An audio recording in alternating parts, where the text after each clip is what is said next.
사사기 10장 15절부터 16절까지의 말씀인데요. 짧으니까 우리 다 함께 합독하도록 하겠습니다. 시작. 이스라엘 자손이 여호와께 여쭈되 우리가 범죄하여 싸우니 주께서 보시기에 좋은 대로 우리에게 행하시려니와 오직 주께 구하옵나니 오늘 우리를 건져내옵소서 하고 자기 가운데에서 이방 신들을 제하여 버리고 여호와를 섬김에 여호와께서 이스라엘의 곤고로 말미암아 마음에 근심하시니라. 아멘. 오늘 사사기 10장 15절부터 16절까지의 말씀을 가지고 여호와를 근심하게 하지 말라라는 주제로 하나님의 말씀 전하겠습니다. 금요일 저녁입니다, 여러분. 네. 많은 세상에 있는 사람들은 금요일 저녁에 교회보다는 세상에 술을 마시러 가거나 친구를 만나러 가거나 혹은 여행을 가러 가는데 저희들은 주님 앞에 이 시간 나와서 찬양도 드리고 또한 그 기도의 이 자리에 참석하기 위해서 시간을 내었습니다. 그 시간을 내는 이유는 이 시간에 하나님의 은혜를 기대하는 마음도 있겠지만 우리 가운데 근심되고 걱정되는 것들을 가지고 이 시간에 나오셨을 것입니다. 저도 근심과 걱정거리가 있습니다. 그래서 기도의 시간을 주어진 것이 너무나도 감사할 때가 있더라고요. 그런데 세상 사람들도 그런 근심과 걱정거리가 많이 있다고 하더라고요. 대한민국 국민들 모든 세대들이 공통적으로 관심사를 가지고 있는 게 최근에 일자리라고 나타났습니다. 그리고 반면에 고민거리는 나이와 돈 그리고 시간이라고 해요. 문화체육관광부에서 2016년 1월부터 2018년 9월까지 2030 세대, 3040 세대, 엄마 세대, 그리고 5060 세대를 이 온라인에서 글을 썼던 내용들을 가지고 그런 그 분석을 해봤는데 세대별 관심사와 고민거리를 발표한 적이 있었습니다. 이 세대별 관심사를 살펴보면 2030 세대와 3040 세대는 일자리에 가장 높은 관심사를 표현했다고 해요. 엄마 세대와 5060 세대는 두 번째로 일자리에 대해서 높은 관심사를 가졌다고 합니다. 그러니까 특별히 2030 세대가 일자리 분야에 대한 그 언급이 35.9%인데 그럼 거의 한 번씩은 했다라는 겁니다. 그리고 3040 세대도 일자리 외에 경제와 부동산 분야에 관심이 높고 다른 세대보다 외교와 안보 분야의 관심도 높았다고 합니다. 그리고 세대별 고민과 관련해서는 2030 세대는 취업과 3040 세대는 부동산, 엄마 세대는 육아, 5060 세대는 건강으로 차이가 있지만 이 공통점이 있는데요. 나이와 돈, 시간이 공통점인 고민거리라는 것이죠. 평균 수명이 길어지면서 모든 세대가 학업이나 출산, 취업, 노후 등의 나이에 맞춰 부여되는 그 역할에 대한 고민의 시기가 길어지고 있다고 합니다. 그러니까 20대는 취업에 대한 고민, 30대는 결혼, 5, 60대는 노후를 고민하던 예전의 시대랑 다르게 30대까지 취업에 대한 고민이 계속 이어지고 있고요. 결혼은 40대를 넘어서 그리고 5, 60대까지는 그 자녀의 문제에 매여 있는 상황을 볼 수 있다라는 것이죠. 이 모든 세대의 가장 중요한 것이 돈이라고 합니다. 3040 세대가 은퇴 이후 경제적 상황을 걱정해서 국민연금 수령액에 대해서 민감하게 반응하고 미래를 준비하기 위해서 부동산에게 관심을 많이 갖고 있다고 해요. 이 5060 세대는 당면한 생활을 걱정하면서 건강 걱정보다는 돈 걱정이 더 많아지고 있고 엄마 세대는 사교육비 그리고 어린이 재테크 뭐 이런 내용들이 계속 크게 늘어져서 경제적 가치에 대한 관념이 계속 그런 고민들이 올라가는 것이죠. 이 젊은 세대 2030 세대는 시간은 반드시 돈으로 환원돼야 된다는 생각을 갖고 있습니다. 52시간 근무제에 가장 영향을 많이 받은 3040 세대도 칼퇴근으로 늘어난 시간을 위해서 투잡을 또 고민하고 있습니다. 그래서 나이, 돈, 시간에 대한 관심사와 고민이 계속 높아지는 그러한 시대라고 합니다. 특별히 최근에는 고물가로 인해서 너무나도 더 많은 고민이 올라갈 것 같아요. 이러한 고민에 대해서 오늘 본문에 대해서도 언급하는데 오늘 본문에는 하나님께서 근심하고 고민하신다라는 표현을 하고 있습니다. 우리 16절 본문을 다시 한번 같이 한번 읽어보도록 하겠습니다. 16절입니다. 시작. 자기 가운데에서 이방 신들을 제하여 버리고 여호와를 섬김에 여호와께서 이스라엘의 곤고로 말미암아 마음에 근심하시니라. 아멘. 사사기 10장 6절부터 18절에는 입다라는 사사를 부르기 전에 이스라엘의 영적인 상황, 이스라엘의 상황들을 표현하고 있는데요. 본문에는 당시 이스라엘이 우상을 숭배하는데 그 우상 숭배를 하는 우상 숫자를 세워주는데 7개나 등장을 합니다. 하지만 그러한 우상 숭배로 타락한 이스라엘이 진실한 마음으로 하나님한테 회개를 하니까 하나님의 은혜가 그들 가운데 임하게 되죠.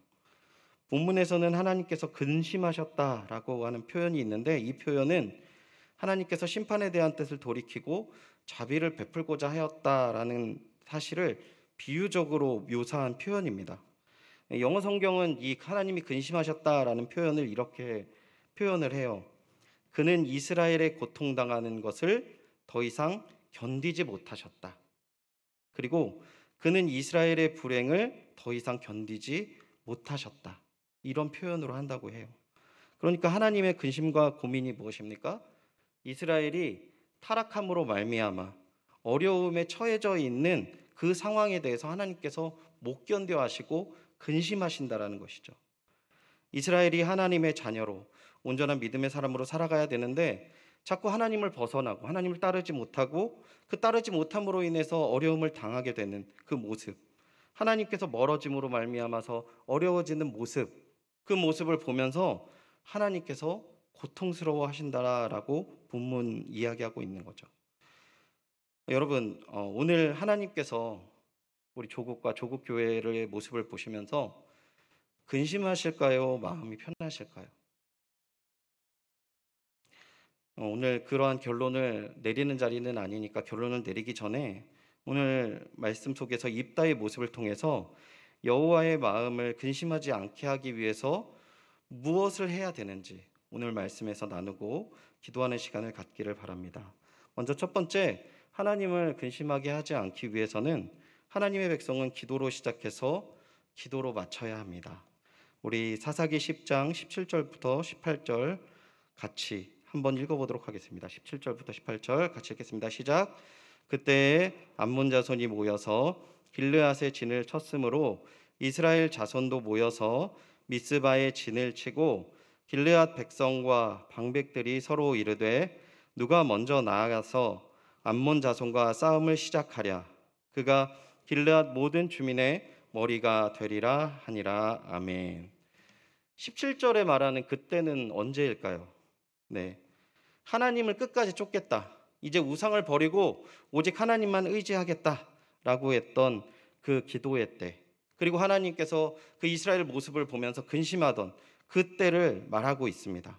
근데 그 하나님만 쫓겠다고 했는데 그 상황에서 어떤 상황이 임하냐면요, 암몬 자손이 모여서 길르앗의 진을 쳤습니다. 이 진을 쳤다는 것은 이제 공격을 하기 위해서 지금 암몬 자손이 모이고 있는 모습인 것이죠. 그래서 이 상황 속에서 이스라엘 자손이 모여서 무엇을 합니까? 누가 나가서 암몬과 싸울 것인가? 이것을 논의하고 있어요. 이 논의하고 이 전쟁에서 이기게 한 자, 이 싸움에 나가서 이기게 한 자를 사사 자리를 주기로 결의를 하고 있어요. 이 누가 싸울 것인가라는 이 주제에 대해서는 사사기 1장에서 먼저 등장을 합니다. 그런데 그때에는 이스라엘 백성이 하나님께 이 대답을 물어봐요. 그리고 하나님께서 유다가 먼저 나가야 되겠다라고 얘기해서 유다가 먼저 나가서 싸웁니다. 이런 상황이었는데 지금은 이스라엘 백성들이 하나님께 답을 묻는 과정도, 그리고 하나님의 응답을 받는 내용도 나와 있지 않아요. 그리고 제가 조금 전에 말씀드렸던 것이 누구든지 이 암몬 자손을 이기게 하는 자는 길리앗의 머리, 당대의 사사가 되게 하겠다라고 이들이 결의를 해버리는 것이죠. 그리고 11장을 보면 누가 나옵니까? 1절부터 3절을 보면 입다라는 인물이 나옵니다. 이 1절부터 3절 우리 같이 한 번 더 읽어보도록 하겠습니다. 시작. 길르앗 사람 입다는 큰 용사였으니 기생이 길르앗에서 낳은 아들이었고 길르앗의 아내도 그의 아들들을 낳았더라. 그의 아내의 아들들이 자라매 입다를 쫓아내며 그에게 이르되 너는 달인 여인의 자식이니 우리 아버지의 집에서 기업을 잊지 못하리라 한지라. 이에 입다가 그의 형제들을 피하여 돕당에 거주하매 잡류가 그에게로 모여와서 그와 함께 출입하였더라. 1절을 보면 입다가 큰 용사라는 표현을 하고 있어요. 이 용사라는 호칭은 이 기드온 사사 기드온에게서도 사용되었던 표현인 거죠. 군사적으로 아주 뛰어난 재능이 있고 그 능력이 있는 사람을 가리킵니다. 이 용사라는 표현을 씀으로 말미암아 입다가 이스라엘의 지도자가 될 만한 그런 자질이 있는 부분을 간접적으로 표현을 해요. 하지만 그 표현 이외에는 입다의 내용들이 하나님의 사서로 민족을 구원하는 그 믿음의 사람의 모습으로 나타나기에는 부족한 사람인 것이라는 것을 잘 나타내고 있습니다. 입다는 길르앗이라는 사람이 창녀를 통해서 낳은 아들입니다. 길르앗 지역에서 길르앗이라는 이름을 쓴다라는 것은 그 지역의 유력자겠죠. 그 길르앗이 그 창녀를 통해서 아들을 낳은 겁니다.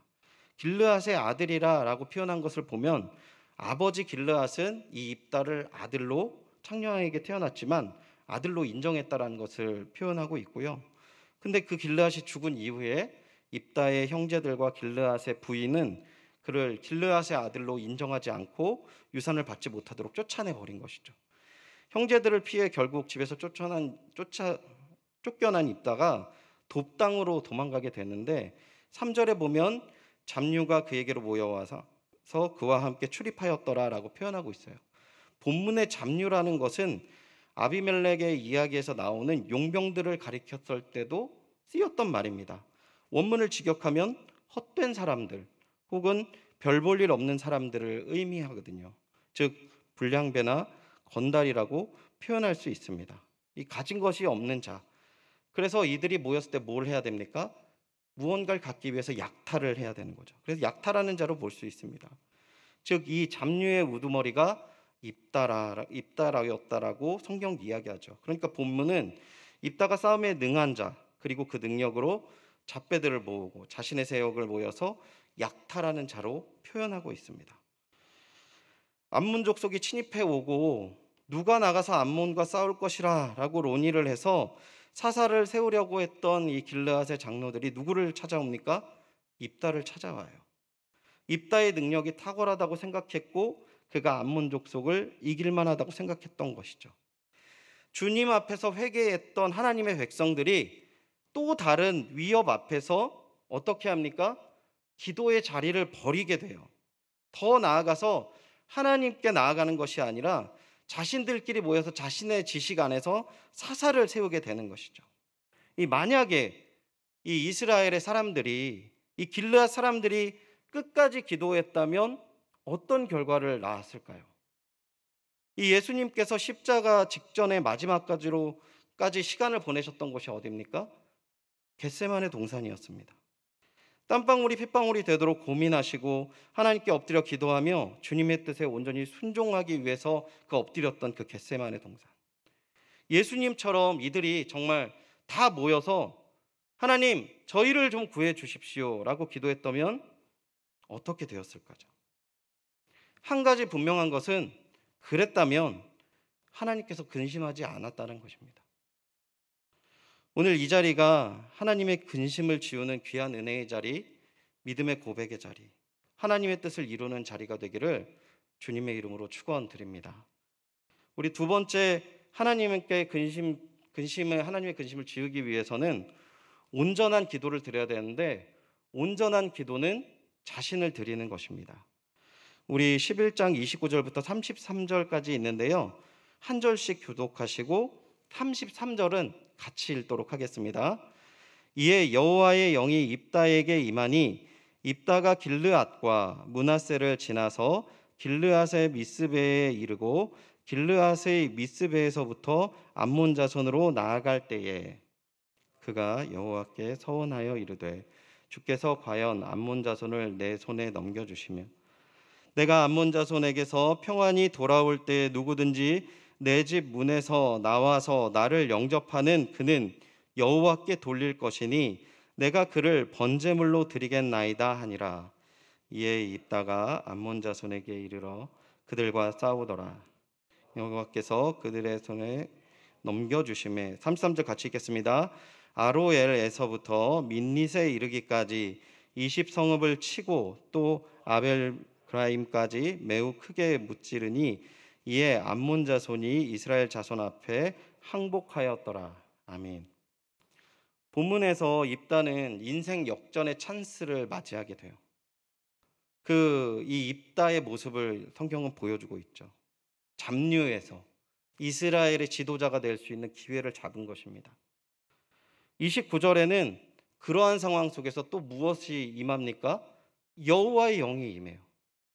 이야, 기회도 왔는데 하나님의 능력이 그에게 임하게 된 것이죠. 그러니까 우리는 이 29절까지 보면은 이 입다를 하나님께서 많이 사랑하시는구나, 이 입다가 정말 모든 걸 이루겠구나라고 생각할 수 있어요. 입다의 승리를 예측할 수 있죠. 근데 30절을 보면 이해할 수 없는 입다의 서원, 잘못된 서원을 말하는데요.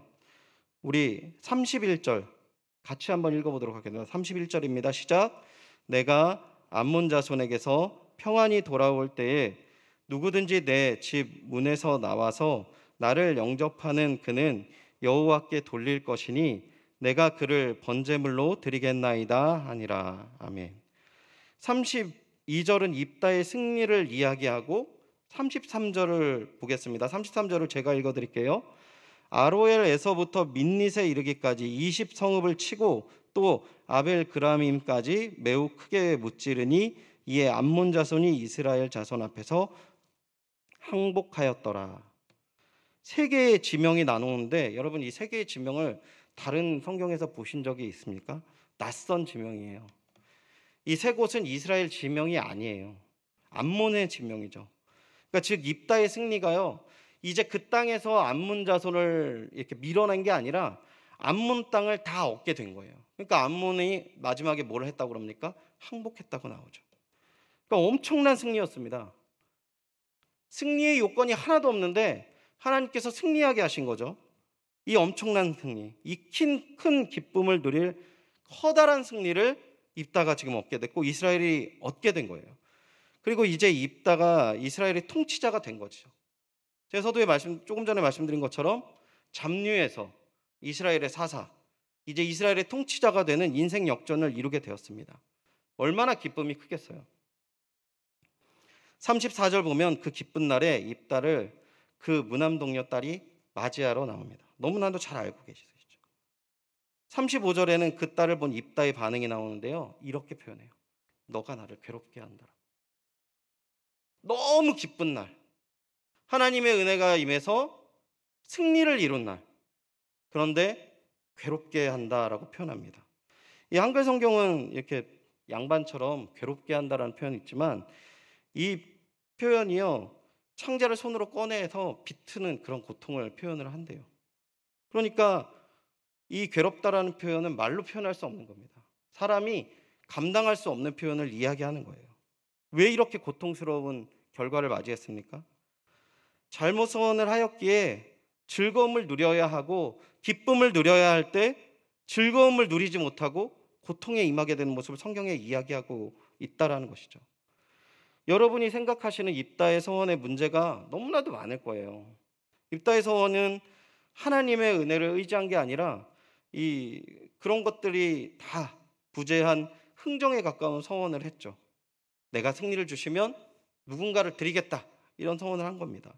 입다의 서원은 여호와의 영을 믿지 않는 가운데 그 자신의 욕심으로 서원을 했던 것이죠. 그런데 정말 중요한 건 뭔지 아십니까? 입다의 서원은요, 자신을 드린다고 하지 않았어요. 사무엘상 1장을 우리가 보시면 한나의 서원을, 유명한 서원을 볼 수 있습니다. 한나의 서원과 입다의 서원의 차이가 무엇입니까? 예, 목사님, 한나는 아들을 드렸고요, 입다는 딸을 드렸네요. 이 차이입니까? 아니죠. 사무엘상 1장에 보면 한나는 하나님의 마음을 알게 되고 자식이 없던 여자가 그 사내 아이를 낳는 자신의 생명보다 더 귀한 아들. 오늘 그 신방을 담임 목사님이랑 갔다 왔는데요. 그 신방에서 만난 우리 노건사님이 우리 첫째 아들이에요, 첫째 아들이에요. 요런 상황이 있었어요. 근데 그 자녀 중에 첫째 아들은 그런 의미가 있다면서요. 이 본인의 또 다른 자신이다. 이런 표현, 이런 그 의미가 있다라고 오늘 얘기를 제가 들었거든요. 그 아들을 그 부재한 상황에서 아들을 하나님께 드린다고 했던 거죠. 그러니까 이 지금 한나는 자신을 드리는 서원을 했던 거예요. 입다의 서원과는 근본적으로 다른 거죠. 그 서원은 하나님을 기쁘게 하고 조국을 살렸고 새로운 세대의 문을 여는 귀한 서원이 되었습니다. 그러니까 오늘 이 시대에 필요한 것은 우리의 기도가 뭔가 나는 드리지 않고 뭐는 돼야 됐는데 이건 돼야 되겠는데 라는 것이 아니라 하나님과 마음을 통함으로 말미암아 내가 있어야 되고 내가 감당해야 될 헌신의 자리, 그리고 그 헌신의 일들, 내가 드려야 되는 하나님 앞에 나의 삶의 모습들, 그 자리를 드리는 기도, 그 결심을 하는 자리, 기도의 자리가 이곳이 되어야지 그 기도로 말미암아 새로의 문이 열리고 그리고 하나님의 기쁨이 우리 가운데 임하지 않겠습니까? 내일부터 이제 여름 사역이 시작이 됩니다, 여러분. 오늘 이 시간에 나를 드리며 이 다음 세대를 위해 기도하는 시간 되기를 간절히 소원합니다. 우리의 자녀들이 하나님의 동역자가 되고 새로운 시대의 문을 여는 교회가 되어야 될 때 우리가 먼저 무엇을 해야 되는지, 우리 전도사님이 무엇을 해야 되는 것이 아니라 내가 오늘 정말 뭘 해야 되고 어떤 가정의 아버지로, 어머니로, 선생님으로, 하나님의 동역자로 무엇을 드려야 될지, 그러한 드림의 시간, 그리고 그 드림의 시간으로 말미암아 또한 우리의 모든 다음 세대들에게 아름다운 새로운 시대의 문을 여는 귀한 연희교회 되기를 소원합니다. 마지막으로 기도의 동역자, 믿음의 동역자가 세워져야 됩니다. 입다의 비극적인 상황 가운데 사람의 가장 많은 관심사가 뭐였냐면, 신학자들도 많은 글을 썼는데 이 딸을 정말 제사를 드렸냐 안 드렸냐, 이 글이 너무나도 많아요. 그리고 그걸 되게 궁금하게 생각을 하시죠. 근데 우리가 더 많은 관심을 갖고 궁금해야 될 것이 하나 있는데, 그게 뭐냐면 하나님의 은혜로 너무 큰 승리를 주신 날이었고 그 입다 주변에 수많은 같이 싸웠던 사람들이 있지 않았겠습니까? 그 수많은 사람들이 함께 했는데 단 한 사람도 이 입다의 소원이 잘못된 것이고 하나님께서 기뻐하지 않고 하나님을 괴롭게 하는 소원이라는 것을 아무도 이야기하지 않아요. 우리 조금 더 생각해 보면 이 입다, 이 사사기 11장 12절부터 28절을 보면 이 입다와 암몬 왕의 대화가 나와요. 이스라엘 역사에 관해 굉장히 박식한 입다의 모습을 볼 수 있거든요. 말로 암몬 왕이 이기지 못합니다. 길르앗은 암몬이랑 상관이 없어. 그러면서 역사적인 배경을 다 얘기합니다. 근데 입다의 서원을 보면 입다가 하나님의 율법과 관련해서는 너무 무지한 것이죠. 특별히 자신의 딸을 번제물로 바친 것이 그 증거인데, 레위기 18장 21절에 보면 이렇게 말씀하십니다. 너는 결탄코 자녀를 몰래게 주어 불로 통과하게 함으로 내 하나님의 이름을 욕되게 하지 말라. 나는 여호와이니라. 그러니까 말도 안 되는 지금 서원을 하고 있는 거죠. 하나님의 율법은 인신제사를 엄격하게 금지하고 하나님께서 이거 받으시지 않는다고 분명히 말씀하세요. 하지만 입다는 하나님의 율법보다는 이방 종교에 더 익숙한 사람이었습니다. 더 놀라운 것은 그 하나님의 율법과 제사에 익숙하고 너무나도 잘 알아서 이 잘못된 서원을 막는 사람이 하나도 없다라고 성경 이야기하고 있거든요. 입다에게는 온전히 하나님의 율법을 가르칠 사람도 없었고 자신이 잘못된 길을 갈 때에 그에게 온전한 길을 권하거나 도와주는 사람도 없었으며 그를 위해 기도하는 사람도 없었습니다. 사랑하는 주님의 동역자 여러분, 오늘 계속적으로 시대를 바라보면 암울하고 또 아프면 계속적으로 이어지고 있고, 이 최근에 약 3년 동안 우리가 코로나로 인해서 얼마나 어렵습니까? 근데 다시 지금 늘어나고 있어요.